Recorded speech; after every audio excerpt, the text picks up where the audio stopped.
은혜 받으실 하나님의 말씀은 사도행전 1장 1절로 5절이 되겠습니다. 데오빌로여, 내가 먼저 쓴 글에는 무릇 예수께서 행하시며 가르치시기를 시작하신부터 그가 택하신 사도들에게 성령으로 명하시고 승천하신 날까지 이를 기록하였노라. 그가 고난받으신 후에 또한 그들에게 확실한 많은 증거로 진히 살아계심을 나타내사 40일 동안 그들에게 보이시며 하나님 나라의 일을 말씀하시니라. 사도와 함께 모이사 그들에게 분부하여 이르시되 예루살렘을 떠나지 말고 내게서 들은 바 아버지께서 약속하신 것을 기다리라. 요한은 물로 침례를 베풀었으나 너희는 먼 날이 못되어 성령으로 침례를 받으리라 하셨느니라. 아멘.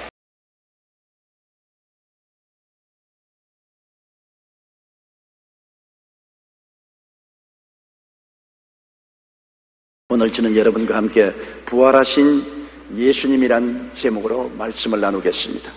프랑스의 철학자 콩트와 영국 시인 카라엘이 만나 대화를 나눈 적이 있었습니다. 콩트가 이기양양하게 나는 지금 기독교를 대신할 수 있는 완전한 종교를 창설하기 위해 구상 중에 있습니다.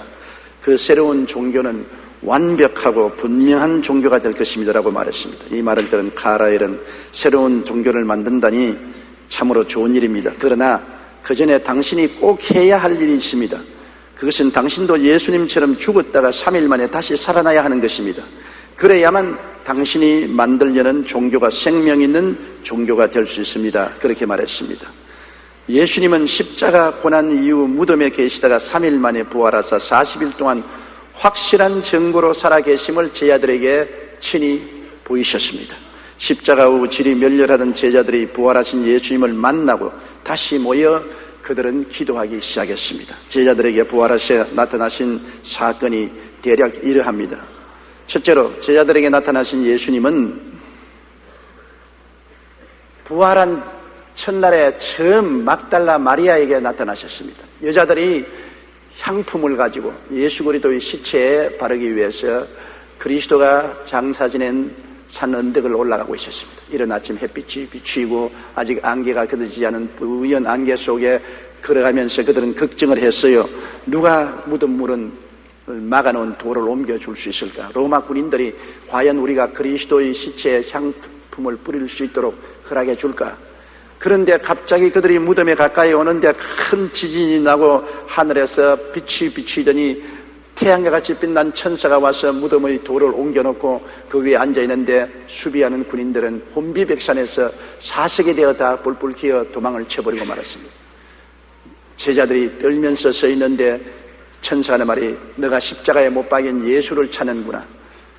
그리스도는 무덤에 계시지 않고 살아나시느니라. 그의 무덤을 보라. 그래서 여자들이 무덤을 들여다보니 무덤은 비어 있었습니다. 천사가 하는 말이 빨리 가서 제자들에게 그리스도께서 살아나셨고 제자들보다 먼저 갈릴리로 가신다고 하라고 했습니다. 그 중에 빠른 막달라 마리아는 빨리 그 무덤 근처 동리에 있던 베드로와 요한의 집에 가서 고했습니다. 그리스도의 무덤 위에 시체가 사라졌다. 또 다른 제자들은 다른 제자들이 있는 곳에 이 소식을 전하려고 뛰어가셨습니다. 베드로와 요한이 빨리 뛰어와서 무덤에 도달해서 무덤 속을 들여다보니 과연 예수님의 수위만 제껴져 있고 시체는 온데간데 없었습니다. 베드로와 요한은 떠나가고 막달라 마리아 혼자 앉아서 울고 있는데 햇빛이 쫙 아침에 비추니까 앞에 그림자가 비추는데 사람이 뒤에 서 있었습니다. 그래서 막달라 마리아가 산적인 줄 알고 만일 우리 주님을 당신이 가져갔으면 내게 알려주십시오. 내가 주님의 시체를 가져가기를 원합니다. 그럴 때 주님께서 마리아 그렇게 말씀하시자 그 음성에 예수 그리스도의 목소리인 줄 알고 너무나 감격하여 돌아보니 예수님이었습니다. 선생님이여 하고 주님을 잡으려고 하니까 주님께서 마리아야 내 몸에 손대지 말라. 나는 아직 하나님께로 돌아가지 못하였느니라. 너는 빨리 가서 제자들에게 너희 하나님 나의 하나님 너희 아버지 나의 아버지께로 내가 올라간다 하라. 그렇게 말씀하시고 주님은 사라졌습니다. 제일 먼저 주님께서는 무덤에서 울고 있던 막달라 마리아에게 나타나시는 것입니다. 그러고 난 다음 주님은 서둘러 여제자들이 다른 제자들에게 보고하려 뛰어가는 그 앞길을 막고 나타나셨습니다. 다른 여제자들이 뛰어가다가 예수님이 앞에 나타난 것을 보고 너무 놀라서 그 앞에 경배하고 그의 발을 붙잡고 즐거워했었습니다. 그래서 예수님은 부활하시고 난 다음 제일 먼저 여인들에게 나타나신 것입니다. 놀랍게도 아담과 하와가 선악과를 먹을 때도 하와가 먼저 먹고 아담에게 선악과를 준 것처럼 예수님이 부활하실 때도 제일 먼저 부활을 보신 분은 여인들이었습니다. 막달라 마리아와 다른 여인들이 예수님의 부활을 먼저 보고 제자들에게 가서 그리스도께서 부활하셨고 그는 무덤에 계시지 않다는 것을 선언했던 것입니다.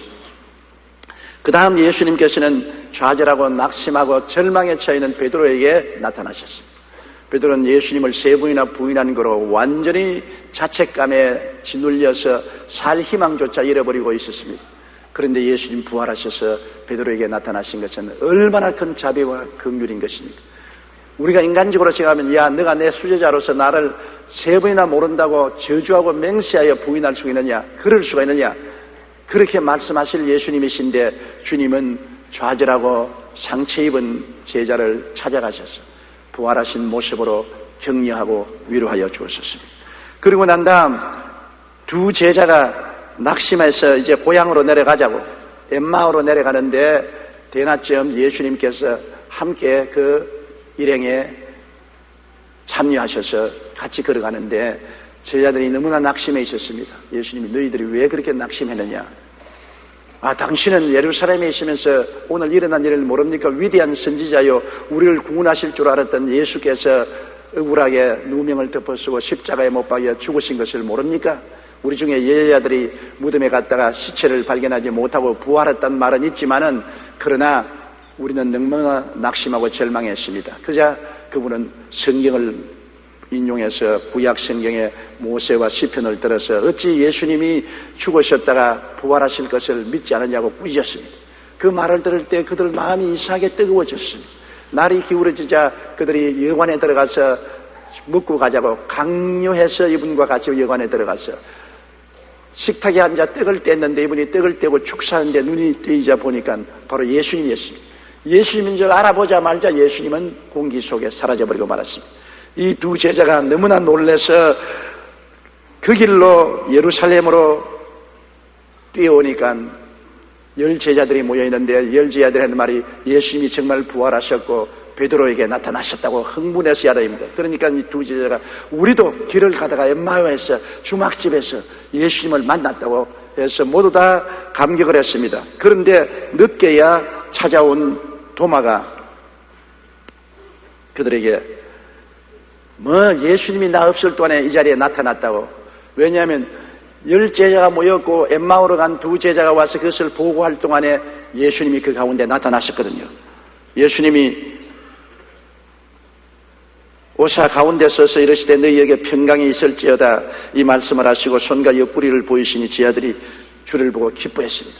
그런데 늦게 도마가 돌아와서 예수님이 부활하셨고 우리는 그 부활하신 모습을 보았다고 하니까 끌끌끌 웃으면서 모두 다 여인들의 히스테리에 함께 동참을 한 사람입니다.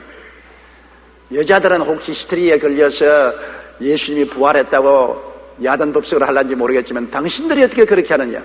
나는 예수님의 옆구리에 손을 넣어보고 그 못자국에 손을 넣어보고야 믿지 그렇지 않고는 믿지 않는다. 그렇게 그는 비웃었습니다. 그런 후 8해 만에 또 주일날 오후에 제자들이 함께 모였는데 호련히 예수님께서 나타나셔서 도마를 보시고 도마야 내 손에 못자국에 손을 넣어보아라. 내 옆구리에 손을 넣어보아라. 그리고 믿지 않은 자가 되지 말고 믿는 자가 되라. 도마가 예수님 앞에 꿇어엎드려 주여 주님은 나의 주님이시여 하나님이시니이다.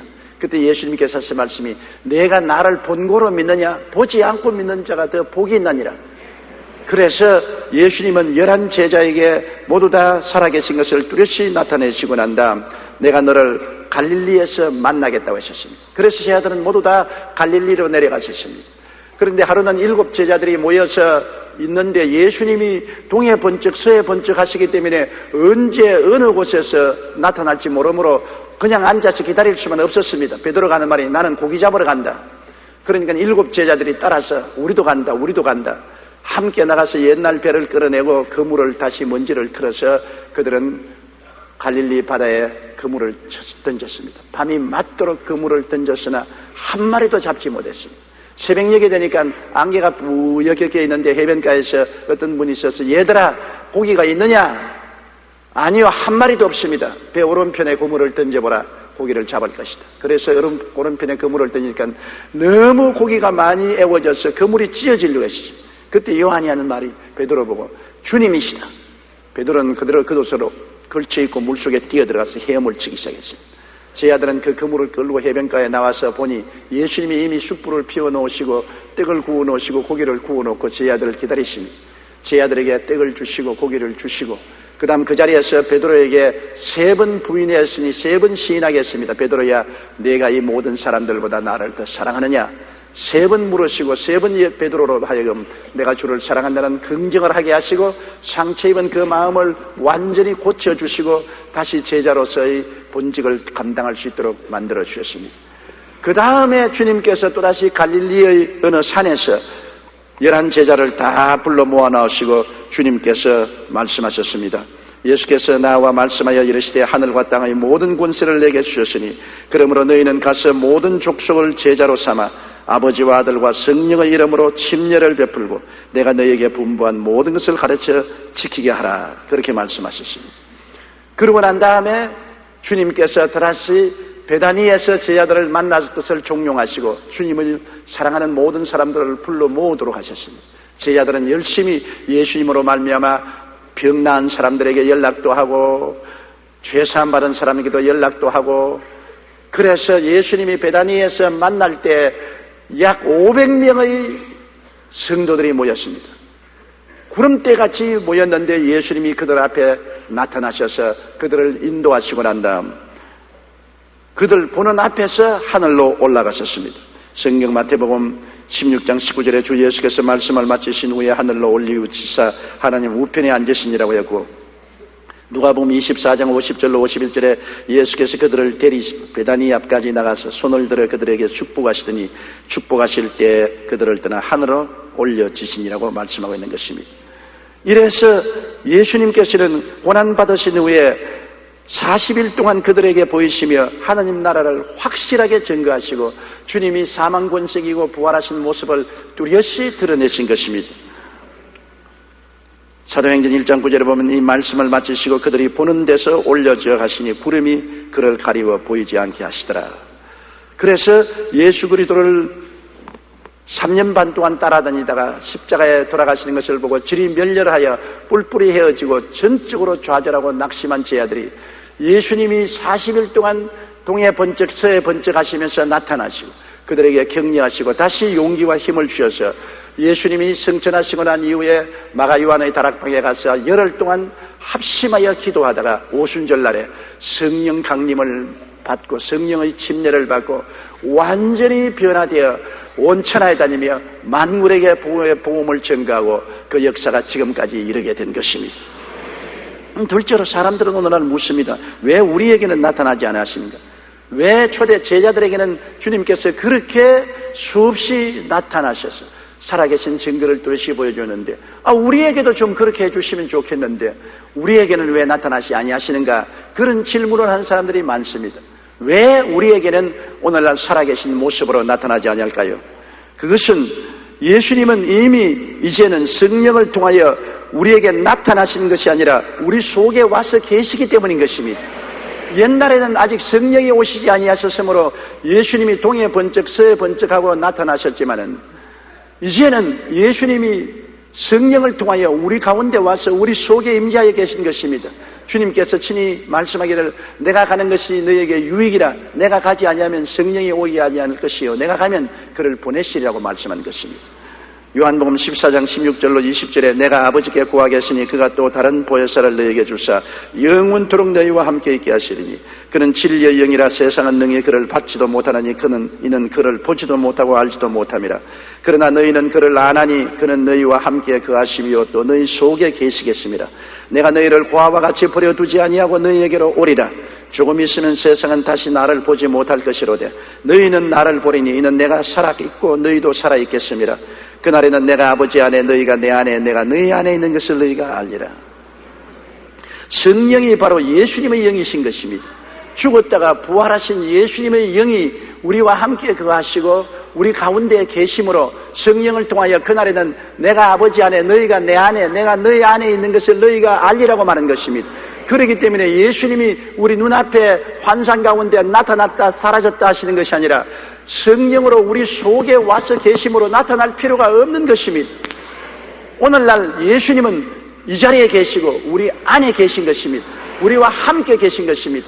우리가 주님 안에, 주님은 우리 안에 계셔서 우리는 하나가 되어 있으므로 오늘날은 옛날처럼 주님이 나타날 필요가 없는 것입니다. 이렇기 때문에 주님이 내가 가는 것이 너에게 유익이라, 내가 가지 아니하면 성령이 오지 아니하겠으니와 내가 가면 성령을 보내셔서 성령이 너희와 함께 계시겠다. 예수님이 몸으로 계실 때는 특정한 사람들과 같이 계셨지만 성령은 공기와 같이 오셔서 온 세상 만민과 함께 계시고 예수를 구주로 믿는 모든 사람 속에 와서 계심으로 주님은 우리와 같이 계시고 우리는 고아와 같이 버림을 받지 아니하셨습니다. 오늘 예수님은 여러분과 함께 계십니다. 예수님은 바로 이 자리에 계신 것입니다. 나타날 필요가 없는 것은 함께 계시는데 뭘 나타나신 것입니까? 우리와 함께 계시는 예수님은 나타날 필요 없이 우리는 매일같이 함께 살아만 가면 되는 것입니다.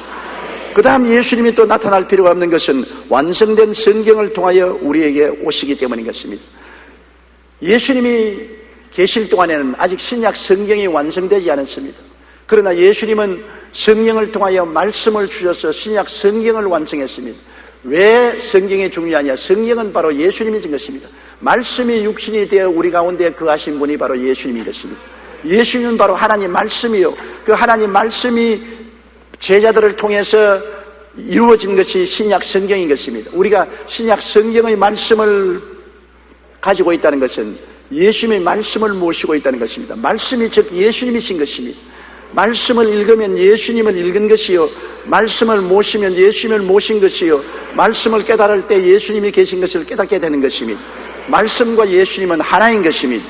요한복음 1장 1절로 5절에 태초에 말씀이 계시니라. 이 말씀이 하나님과 함께 계시니 이 말씀은 곧 하나님이시니라.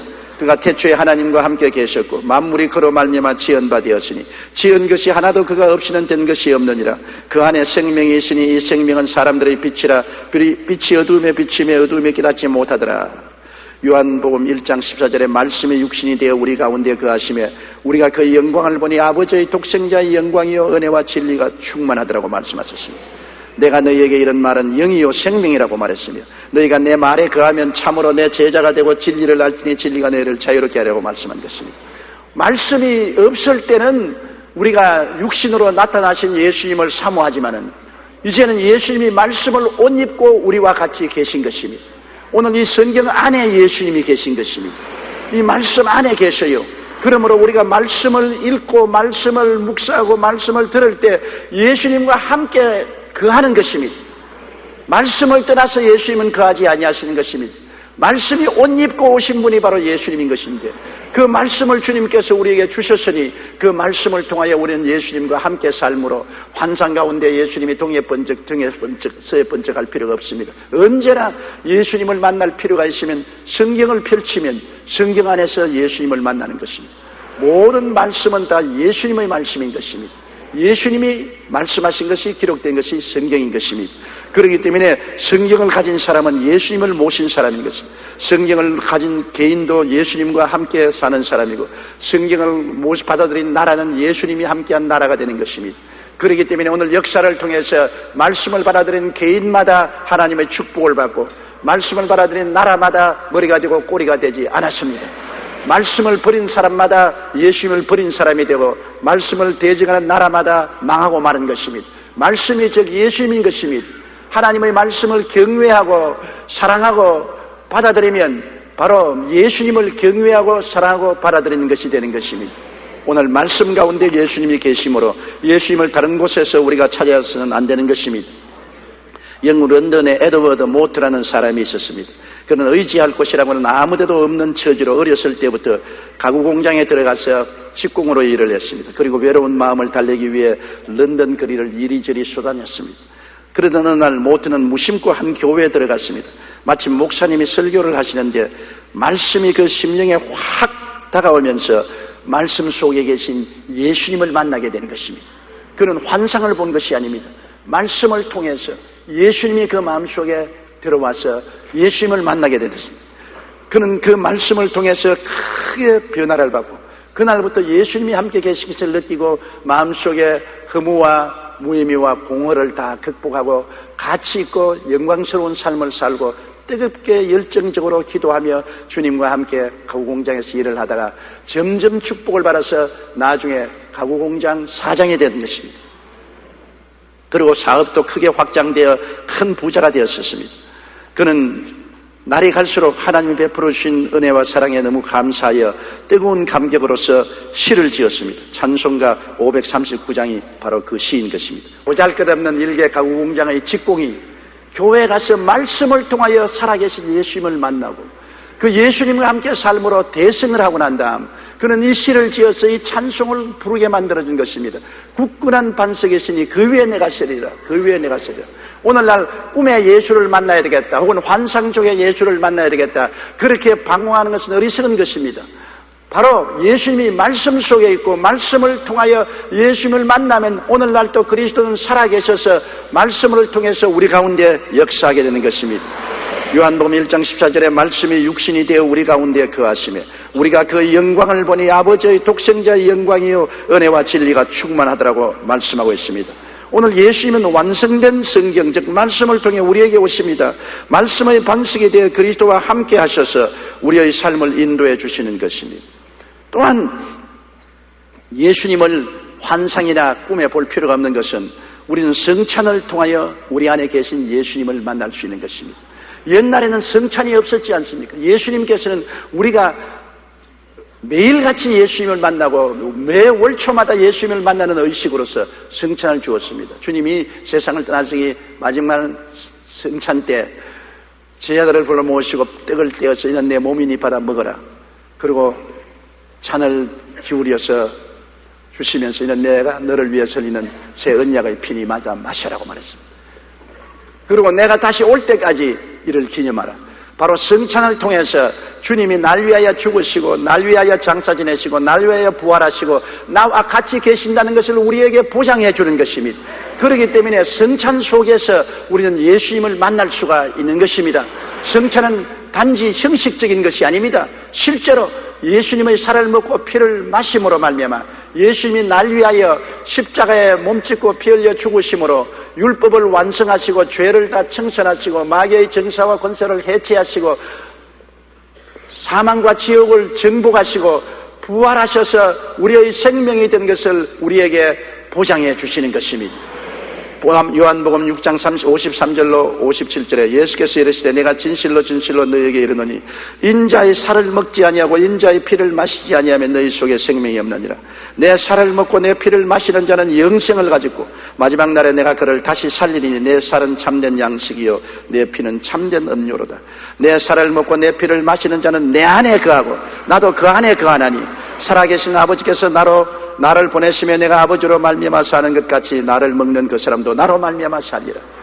성찬을 먹음으로 주님이 내 안에 내가 주님 안에 들어와서 주와 함께 거하게 되므로 뭘 꿈에 보고 환상해 볼 필요가 있습니까? 이 자리에 주님이 내 안에 계시고 내가 주님 안에 있고 주님의 생명으로 내가 살게 되는 것이기 때문에 성찬을 통하여 우리는 예수 그리스도의 부활하신 은혜를 직접 체험할 수가 있는 것입니다. 성찬은 우리에게 큰 은혜와 능력을 주는 수단이 되는 것입니다. 패트 노백은 보스턴 교회에 위치한 병원의 목사로 봉사하고 있었는데 하루는 의사와 간호사들이 찾아와서 한 환자를 보아달라고 부탁했습니다. 환자는 60대의 존이라는 사람인데 병원에 어떤 검사를 해도 아무런 이상을 발견할 수 없었습니다. 그런데도 불구하고 날로 쇠약해지며 2주 동안 음식도 입에 넣지 않고 물도 마시지 않고 그는 죽어가고 있었습니다. 그래서 패트 목사님이 존이라는 사람을 만나 이야기를 하는 중에 갑자기 마음속에서 성령께서 말씀했습니다. 그에게 성찬을 받든지 물어보라. 성찬을 받게 하라. 하는 성령의 강한 음성이 들려왔습니다. 그래서 목사님이 물었습니다. 당신 밥도 안 먹고 물도 안 마시지만은 예수 그리스도의 임재하심인 성찬을 받겠느냐? 그러자 조언은 그럴 수 없어요. 나는 죄가 너무 많아서 용서받을 수 없는 사람이기 때문에 거룩한 성찬을 뗄 수가 없습니다. 그러자 목사님은 설명했습니다. 예수님은 당신 같은 죄인을 위해서 십자가에 못 박였지 의인을 위해서 십자가에 못 박은 것이 아니다. 예수님이 온 것은 의인을 불러 구원하러 온 것이 아니라 죄인을 불러서 구원하러 왔으므로 당신이 스스로 좌절된 죄인이라면 정말 예수님을 만날 수 있는 자격이 있다. 예수님은 당신을 위해서 몸짓고 피 흘렸으니 자, 다른 말 하지 말고 성찬을 받아들이면 살아계신 예수님이 당신에게 들어와서 당신이 살아날 것이라고 그렇게 권면해 줬습니다. 그러자 이 존이라는 사람은 눈물을 흘리며 자기 죄를 자백하는데 가만히 들어보니까 별 볼 일 없는 죄거든요. 큰 죄도 아닌데 굉장한 죄책을 가지고 있었습니다. 그런 죄를 회개하고 난 다음에 목사님이 주시는 성찬의 떡을 먹고 잔을 마시고 난 다음에 갑자기 그리스도가 영광 가운데 그 몸속에 들어온 것을 체험했습니다. 그는 모든 마음의 고통과 육신의 괴로움에서 벗어나고 해방되어 그 길로 기뻐하고 즐거워하며 그 다음부터 밥도 먹고 물도 마시고 건강을 회복해서 곧장 그는 병원에서 퇴원하여 건강이 된 것입니다. 이 사람은 성찬을 통해서 살아계신 예수님을 체험하게 된 것입니다. 사신 예수님이 그의 속에 들어와서 그가 살아났던 것입니다. 우리 교회에서도 그런 일이 있습니다. 우리 교회 방송국의 카메라맨인데 수중에 카메라를 찍으려고 물속에 뛰어들었다가 바위에 목이 부딪혀서 목뼈가 부러졌습니다. 그래서 전신이 마비되었습니다. 병원에 입원해서 목만 살아있고 목 밑에는 다 전신마비가 되어서 절망에 처해서 있는데 병원의 의사들은 살아날 수 없다고, 살아나도 전신마비가 된다고 그렇게 말했습니다. 그 어머니가 열렬한 우리 교회 성도고 그 아버지는 예수를 안 믿었는데 그 사건을 당하고 난 다음 크게 회개하고 예수님을 믿게 된 것입니다. 그래서 우리가 매월 첫 주에 성찬 떼는데 어머니가 아버지와 함께 와서 여기 눈물로 회개하고 기도하고 성찬을 떼고 성찬의 장과 떡을 하나 받아가지고서 그 아들이 있는 병원에 갔습니다. 병원에 가서 이는 그리스도의 깨어진 몸이여 흘리신 피니까 목사님이 이미 축복을 받은 것이기 때문에 이 성찬을 믿음으로 받아들이자고 그 아들과 함께 울고 기도하고 성찬의 떡을 아들에게 먹이고 그 잔을 마시고 난 다음에 곧장 나가버리고 말한 것입니다. 뭐 도저히 상상할 수 없을 만한 기적이 일어난 것입니다. 목 이하에 전부 마비되었던 그가 손도 움직이고 발도 움직이고 오늘날에도 이제 방송국 카메라맨으로서 카메라를 들고 열심히 뛰고 일을 하고 있는 것입니다. 살아계신 예수님이 성찬을 통해서 우리 안에 들어오시고 우리가 주 안에 들어오는 것입니다. 그렇기 때문에 여러분이 성찬을 받을 때 그냥 한 형식과 의식으로 받아들이면 안 됩니다. 그 속에 부활하신 예수님이 임재하여 계신 것입니다. 성찬을 통하여 부활하신 예수님을 만나는 것입니다. 환상으로 만나는 것이 아니고 꿈으로 만나는 것이 아니고 실제로 그리스도를 먹고 마시면서 우리가 만나는 절실한 체험을 하게 되는 것입니다. 그러므로 성찬은 우리의 생활에 극히 중요하고 필요한 것입니다. 그 다음 또 우리가 예수님을 꿈이나 환상으로 볼 필요가 없는 것은 교회는 예수님의 부활의 몸이십니다. 여러분이 오늘 참석해서 예배드리는 이 교회가 지상에 있는 그리스도의 몸이신 것입니다. 예수님이 부활하시고 난 다음 그 몸은 성령으로 말미암아 교회에 다시 돌아오셨습니다. 교회 예수 그리스도의 자녀들이 회중으로 모인 가운데 그리스도의 영인 성령이 임재하셔서 교회가 그리스도의 살아계신 몸이 되는 것입니다. 여러분은 부활하신 예수 그리스도의 몸 안에 들어와 있는 것입니다. 예수님의 몸 안에 들어와서 지금 예배드리고 있는 것이지 무슨 환상이나 꿈을 보는 것이 아닙니다. 이 자리에 예수님이 계셔서 그 몸 안에 들어온 사람들에게 믿음을 주시고 우리의 용서와 의로움을 주시고 거룩함과 성령 충만을 주시고 이 자리에서 병을 고치시고 건강을 주시고 이 자리에서 아브라함의 복을 주시고 부활과 영생 천국을 허락하여 주시고 계신 것입니다. 이 자리에서 우리가 주님을 의지할 때 우리 영혼이 잘됨같이 범사에 잘되며 강건하고 생명을 얻되 넘치게 얻는 은총을 주님은 베풀어 주시고 계시며 교회를 통하여 우리를 택하여 주시고 왕같은 제상으로 만들어주시고 주의 거룩한 나라 백성으로 만들어주시고 소유된 자녀로 만들어주시는 것입니다. 주님은 이 자리에 계십니다. 구말리 장천 멀리 계시지 않습니다. 2000년 전에 계신 예수님이 아니십니다. 장차 오실 예수님이 아니라 교회 안에 와 계시는 예수님, 부활해서 지금 현재 이 자리에 계신 줄을 믿게 되시기를 주의 이름으로 축원합니다. 우리가 믿음의 눈으로 보면은 예수님은 우리와 함께 계시지만은 믿음의 눈으로 보지 않고 의심하는 눈으로 보면은 예수님은 의심하는 자와는 아무 관계를 하지 않은 것입니다. 오늘 많은 사람들은 부활하신 예수님께서 우리 가운데 와 계심에도 불구하고 믿지 아니함으로 그리스도를 만날 수가 없었습니다. 예수님 지상에 계실 때라도 믿지 않는 바리새교인, 사두개인, 교법사들이나 일반 사람들은 예수님을 하나님 아들로 인정하지 않았기 때문에 그들을 하나님 아들로 만나지 못했습니다. 그들을 위해서 주님께서는 아무런 기사와 이적도 행하지 않았었습니다. 그리스도를 인정하고 환영하고 모시드리며 믿어주는 사람을 위해서 주님은 놀라운 기사와 이적을 베풀었던 것입니다. 오늘날 우리는 예수 그리스도의 몸 안에 와 있는데도 불구하고 우리가 그리스도를 인정하지 아니하고 환영하지 아니하고 모시드리지 않고 믿지 아니하면 그리스도의 도우시는 손길을 체험할 수 없는 것입니다. 그러나 지금이라도 우리가 그리스도를 있는 그대로 믿으면 성경은 말씀합니다. 내 믿은 대로 될지어다. 할 수 있거든이 무슨 말이냐? 믿는 자에게는 능치 못하심이 없나니라고 말씀하시는 것입니다. 에베소 1장 23절에 교회는 그의 몸이니 만물 안에서 만물을 충만하게 하시는 이의 충만한 심이다. 예수님이 교회 안에 계셔서 만물을 채우시는 것입니다. 내 입을 넓게 열라 내가 채우리라고 하시는 말씀대로 예수님은 교회에 계셔서 교회 마음속에 의가 없어서 오는 사람은 의로서 채워주시고 거룩함이 없는 사람에게는 거룩함으로 채워주시고 건강이 없는 사람에게는 건강으로 채워주시고 가난한 사람에게는 축복으로 채워주시고 소망이 없는 자에게는 소망으로 채워주십니다. 주님은 만물을 충만케 하시는 충만으로서 와 계신 것입니다. 우리가 예수님을 떠나 세상 어느 곳에 찾아가도 만족이 없습니다. 사람은 보는 것으로 만족하지 않고 듣는 것으로 만족하지 않고 먹는 것으로 만족하지 않습니다. 돈이 만족을 주는 것 같지만 돈이 있는 사람은 더 불만족하여 아편을 하고 술망랑이가 되고 세속으로 타락하는 것입니다. 돈이 만족을 주지 않습니다. 권력이 만족을 주지 않습니다. 세상의 쾌락이 만족을 주지 않습니다. 그것은 모두 다 만족하게 해줄 수 없는 터진 웅덩이입니다. 성경은 말하기를 내 백성이 두 가지 악을 행하여 싸우니 하나는 생명의 근원 되시는 하나님을 버린 것과 둘째 스스로 물 웅덩이를 팠는데 물을 저장할 수 없는 터진 웅덩이라고 말했습니다. 돈도 터진 웅덩이요, 권세도 터진 웅덩이요, 부귀와 영화와 공명도 터진 웅덩이요, 쾌락도 터진 웅덩이입니다. 아무리 부어도 밑빠진 독에 물 흐르듯이 다 흘러가 버리기 때문에 만족이 없습니다. 오직 우리를 진실로 충만하게 하시는 분은 나사렛 예수 그리스도인 것입니다. 예수님이 우리 마음속에 오시면 우리는 모든 일에 충만하고 만족하게 되는 것입니다. 모든 기쁨과 모든 평안과 모든 소망으로 넘치게 되는 것입니다. 에베소 5장 30절에 우리는 그 몸의 지체라 했습니다. 예수님이 우리 속에 계시고 우리는 그 몸의 지체이므로 오늘 예수님은 우리를 통해서 이 세상에 살아계신 역사를 베풀어 주시는 것입니다. 여러분이 전도할 때 여러분이 하는 것이 아니라 예수님이 여러분을 통해서 하시는 것이에요. 여러분이 기도해 줄 때 여러분이 하는 것이 아니라 예수님이 여러분을 통해서 하시는 것이에요.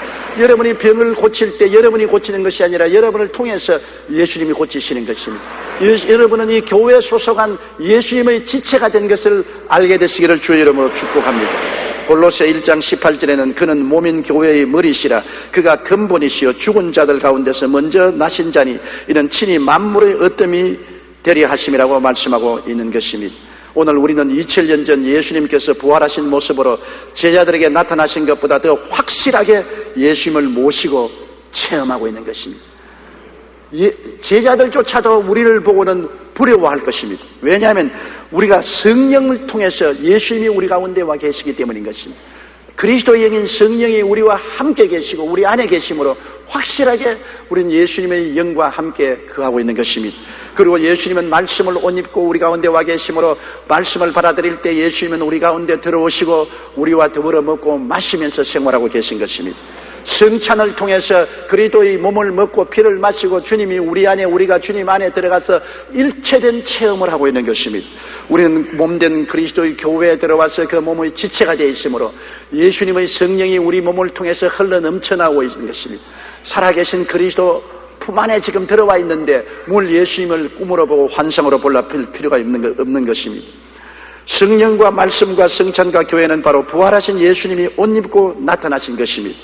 우리가 엠마오로 가던 제자들이 예수님과 동행했으나 깨닫지 못한 것처럼 깨닫지 못한 자만 예수님을 달리 보기를 원하고 있는 것입니다. 엠마오로 가는 제자들도 예수님이 동행을 하는데도 불구하고 예수신 줄 모르기 때문에 그들은 예수 그리스도가 말한 것을 들을 때 마음이 뜨거워져도 이해를 못했습니다. 그러나 예수님이 떡을 떼어서 눈을 밝혀주니 그때야 예수님인 줄 알았습니다. 수많은 사람이 몸된 교회에 와 있으면서 예수님을 찾고 있습니다. 예수님의 품 안에 들어와 있으면서 예수님을 찾고 있는 것입니다. 그것은 깨닫지 못하기 때문에 그런 것입니다. 오늘 이 시간에 여러분은 깨닫고 예수 그리스도가 우리와 함께 계신 것을 알고 그리스도에게 손을 내밀어 그리스도의 은혜와 축복을 받게 되시기를 주의 이름으로 축복합니다. 예수님은 이미 이 자리에 우리와 함께 계신 것입니다.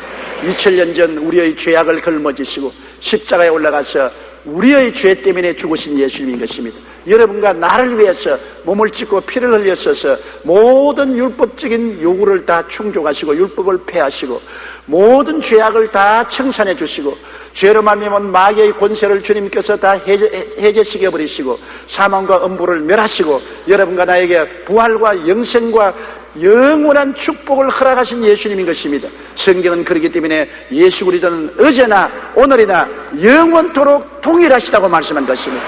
동일한 예수님이 이 자리에 와 계십니다. 오늘 여러분에게 넘치도록 임하여 계신 것입니다.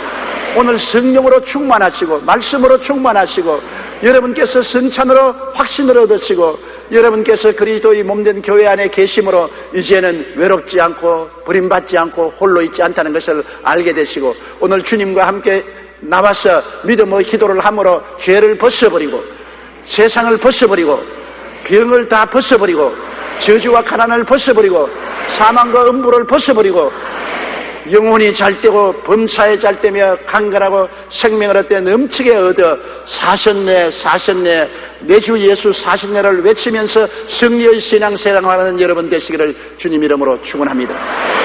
다 같이 거기서 기도드리겠습니다. 전능하신 하나님 아버지, 2000년 전에 사람의 몸을 쓰시고 이 땅에 오신 예수님, 우리 가운데서 33년을 거하시고 우리를 위하여 십자가 걸머지시고 우리를 사망과 음부에서 해방시키신 예수님, 오늘 부활 성천하시고 성령으로 다시 오셔서 우리 가운데 계심이 감사합니다. 우리는 예수님을 환상에 볼 필요가 없고 꿈에 볼 필요가 없사옵니다. 성령으로 지금 현실적으로 우리 속에 와 계시는 예수님 감사합니다.